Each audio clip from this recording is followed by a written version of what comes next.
So I've been obsessed with the idea of how can a man improve his standing with women and become attractive. And a lot of my advice is counterculture, I would say. It's not the most popular, because most guys, what would they say? They would say something along the lines of SMV, hitting the gym, working on your skin, your hair, your style, things of that sort, which I'm not even against. Definitely should work on these things, but you shouldn't expect the results that a lot of guys preach about them online. And yes, I've tried them out. I've tried working out, I've tried all these different things. And these are just the things, the exercises that I found personally that make me the most attractive to women. So what I'm gonna do is I'm gonna give you guys, firstly, the ones that a lot of my viewers already know about, and then I'll get into the ones that are a little bit more unique and a little bit more fresh, something that I'm working with nowadays. So the first one is obvious, again, to my viewers, field reports. Field reports is the act of sitting down and thinking through how could I have improved my social skills, my social standing, where did I mess up? And if I could relive this night again, how could I do it in a way that I could I can end out the other side with the desired outcome that I want. So coming from that headspace, when you sit down, it's legit just pen, paper, and thinking things through in a critical way. A lot of guys, what they'll do is they'll go out and then they will mindlessly just bang, hit, go, and they will develop bad habits, and they end up doing the same thing out every night. And they ask themselves, why am I not improving? I'm putting in all this work. It's because you put in the quantity of work, but not the quality of work.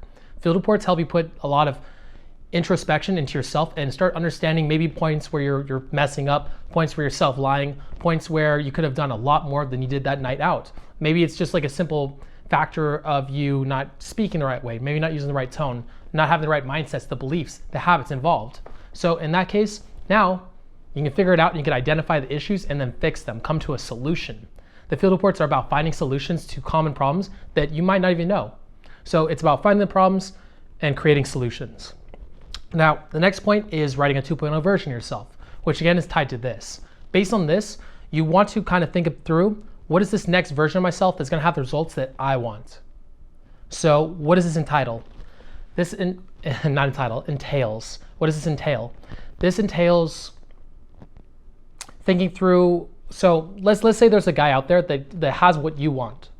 He has the results you want. Now, what are the actions that get him what you want? Now, what are the mindsets, habits, and beliefs that draw him to the actions that you don't have? Maybe what are the mindsets, habits, and beliefs that prevent you from taking those actions?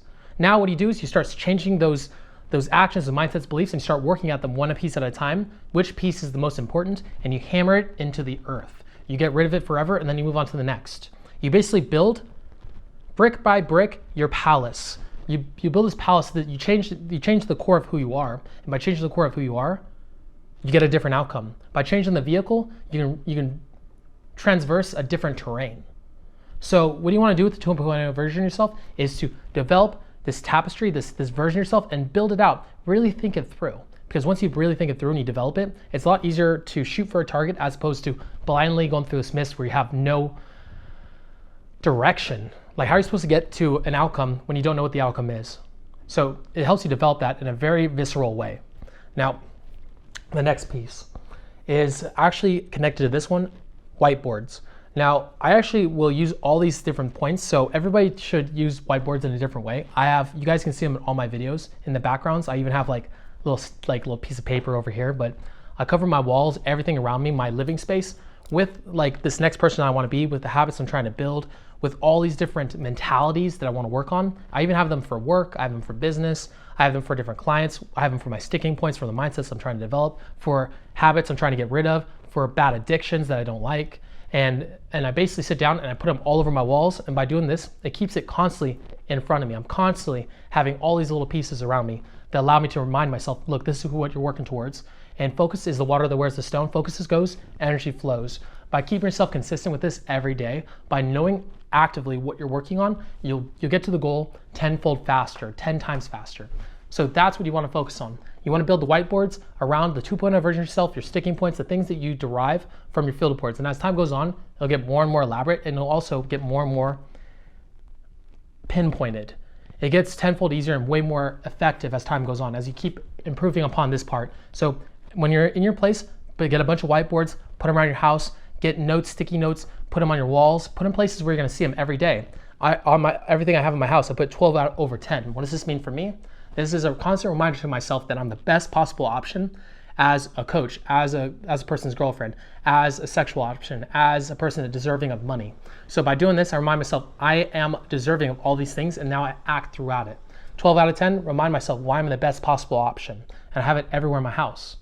So in the same way, put all these reminders, all these different little things that tell you who's this person you're gonna be, and did you fulfill this person today? Did you inch your way towards this person today, or did you have a little bit of backslide? So whiteboards, very important, very helpful, very powerful. The next thing. The next one is actually something that I've started doing more over the course of the past year. I call it the imitation game. So what I do is, again, there's a certain way of moving and acting that makes a certain person attractive versus not.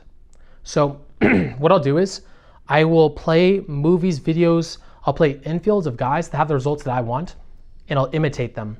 I'll focus on their actions, their facial expressions, their mindsets, and the way they're thinking, and I'll try to imitate it. So what I'll do is sometimes I'll sit in front of a mirror and I'll play like a certain movie where girls say this guy's attractive, and I'll play it.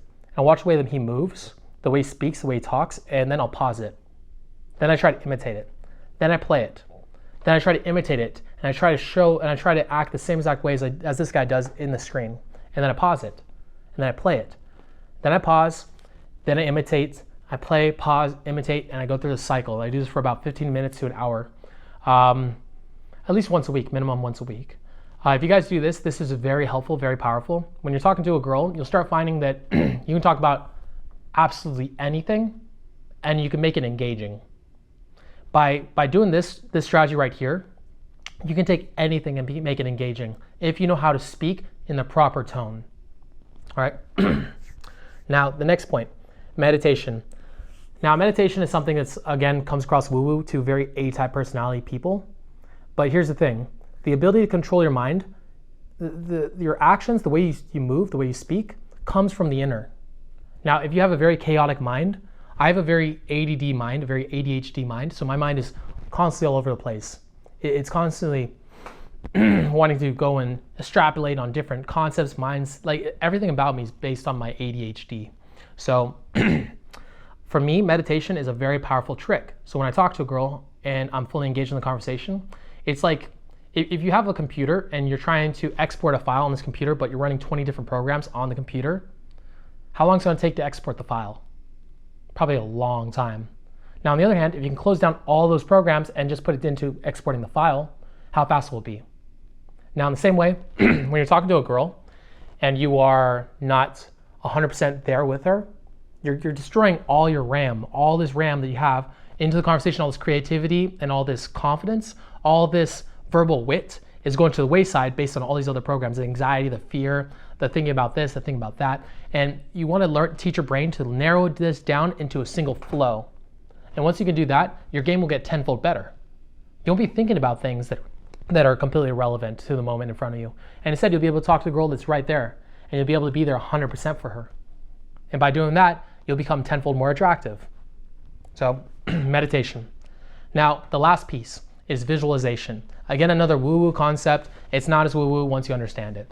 All right, so again, you're priming your brain to act a certain way, to react a certain way. The actions, the way you move, the way you speak, the way your facial expressions go that make you attracted to a girl are based on your internal beliefs. So I do this every night when I close my eyes to go to sleep. I visualize 2 good sets where I approach a girl and it goes really well. And how did I move? How did I speak? How did I talk? How did I receive this? I'm like, of course it's supposed to be this way. But then I do 2 bad sets. The reason for this being is because when you get an ego based on nothing but good sets, and then all of a sudden you go to a club and some girl, like you just happen to approach the wrong girl that's just in a terrible mood, you can't help that. So now how are you gonna receive this girl that's in a terrible mood that starts treating you like crap?